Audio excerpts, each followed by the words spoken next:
Hello, everybody out there in the world.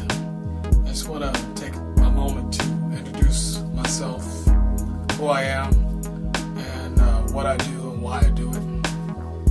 I know some of y'all may know me as Jazzy LG, singer, rapper, freestyler, whatever, artist. My real name is Willie Larry Griggs. I'm named after my grandfather. He was pastor of a church I grew up in Detroit, Michigan, and that's where I'm originally from, Detroit, Michigan. I was born in Detroit, and a lot of family there, and we moved to Columbus, Ohio in 1975, and when I moved over there, we started over and everything, kind of got a little bit out of touch with the family in Detroit. But that's when I really started to develop my love for music.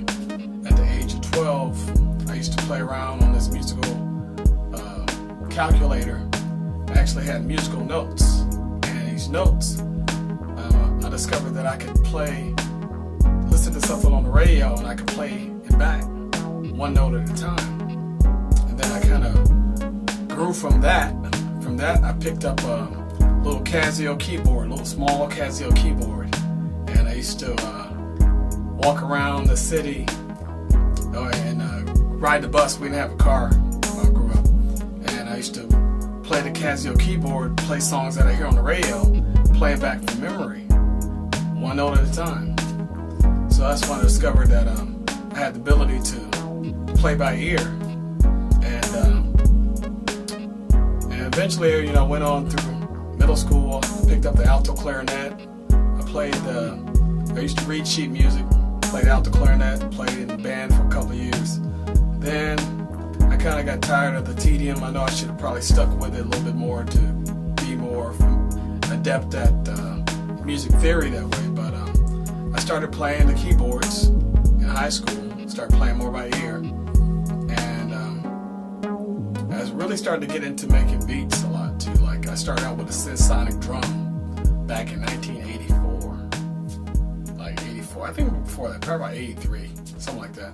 But anyway, make a long story short, I really developed a love for music at a young age, and I wasn't doing music full time, man. I went in the Army in 84, became an X-ray technologist, and I'm still doing that today. It's been 29 years I've been doing that. But that's another story. As far as my music, what I like to do with music is I started doing music like secular artists. I'd rap about women and money and possessions and stuff like that. And then let me back up a little bit. I actually when I really started doing music seriously, I got with this group in 1985 when I moved to San Antonio when I was in the military. This group called Born Fresh, and the members, these guys, there's some real nice, real cool guys I hooked up with. I was still in the military, and there's a guy named Anthony Jackson, or Tony Jackson, Tim Brown. A lot of people call him Fat Tim. I know it's not politically correct. A lot of people call him Fat Tim. We call him Big Tim, Fat Tim. And then there was Vino, who was a DJ, and hooked up with him later. But anyway, it was primarily me, Tim, and Tony in the group called Born Fresh. And this is in 85 or 86. And we used to rap and sing. Back then, I was mainly just doing music, just doing beats. But Tim and Tony, they were the front men. They were rapping and singing and doing all this stuff that people weren't really doing back then. They were the only groups that were doing rapping and singing back then were groups out of New York, like Force MDs and Stetson Sonic, and so we were kind of unique for that time period.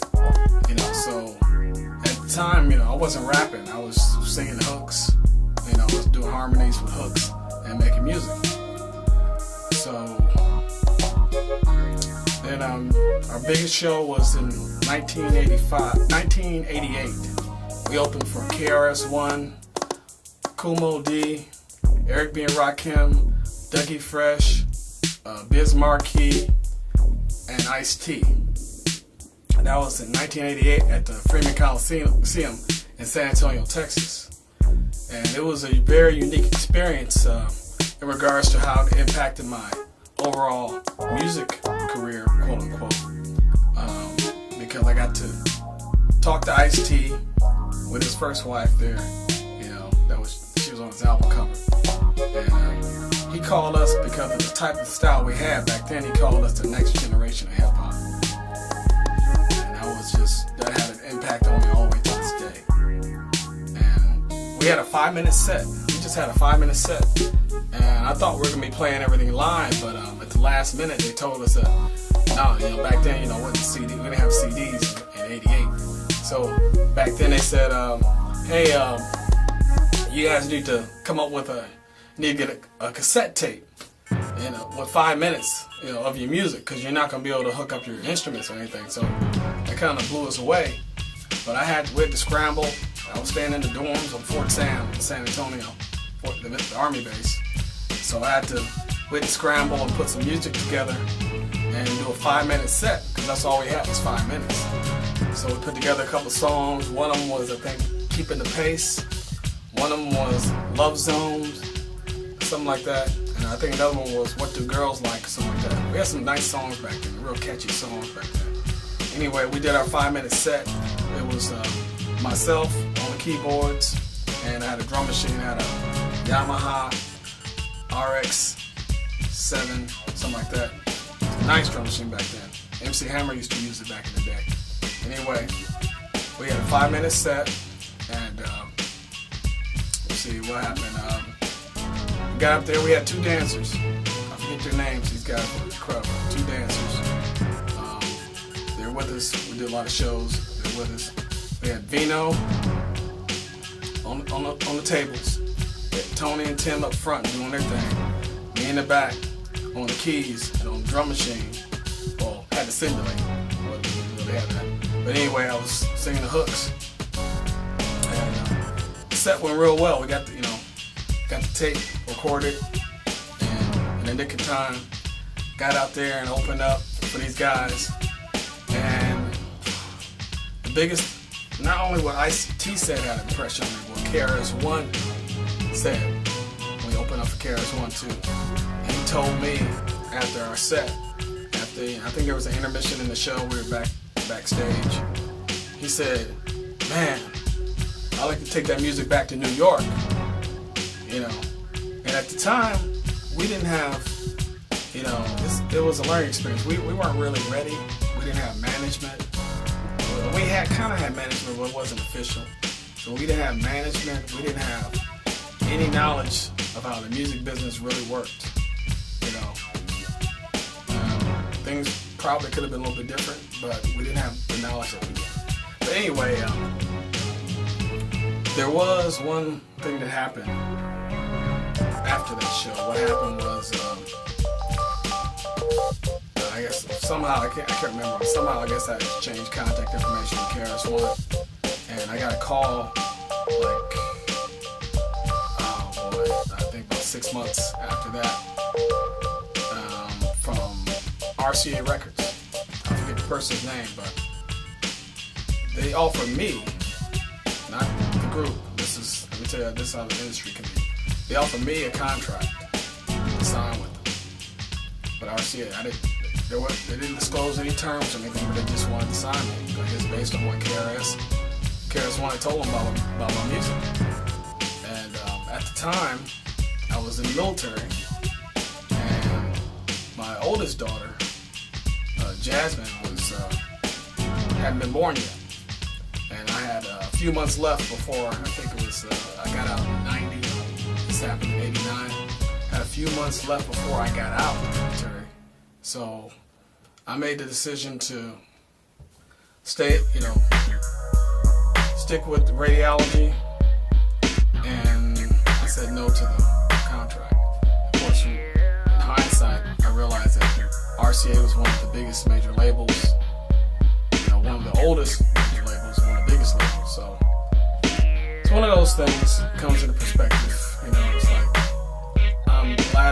decision I did because of what I know about the industry now. That was probably a good decision. But making a long story short, I've been at it for a long time. A lot of things have happened over the years.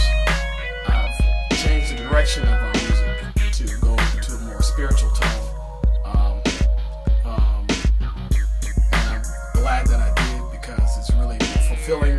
I can impact someone's life in a more positive way than just about rapping and singing about money, women, possessions, things like that.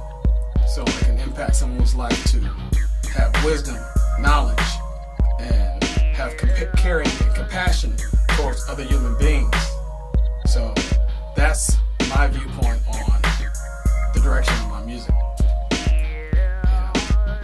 On a side note, I found out in 2007 that I'm related to the legend of Motown, the creator of Motown, Gordy himself. I found this out from my father, who we were kind of estranged a little bit. We didn't really, we weren't really around each other that much. In 2007, I talked to him on the phone. He let me know this, and at that time, I had already dedicated my life and my music to Christ. So it did sway me a little bit, and it still does. But I see the whole plan and purpose of me finding out later, because it turns out that